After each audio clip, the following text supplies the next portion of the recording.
আসসালামু আলাইকুম ওরহমতুল্লাহি ওয়াবারাকাতুহ। সম্মানিত ভাই ও বন্ধুরা, আজকের এই ভিডিওতে আমরা আপনাদের সাথে আলোচনা করব আপনার নাক, আপনার চোখ এবং আপনার কান এখন যেমন সচল আছে, মৃত্যু পর্যন্ত যেন এমন সচল থাকে, এমন একটা দোয়া আজকে আপনাদের সাথে আমি কোরআনুল কারীমের সূরা আল বালাদ থেকে শেয়ার করব।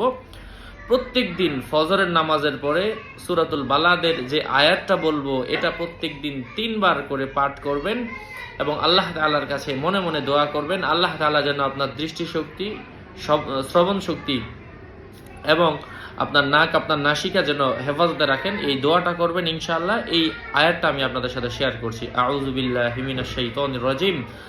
আলাম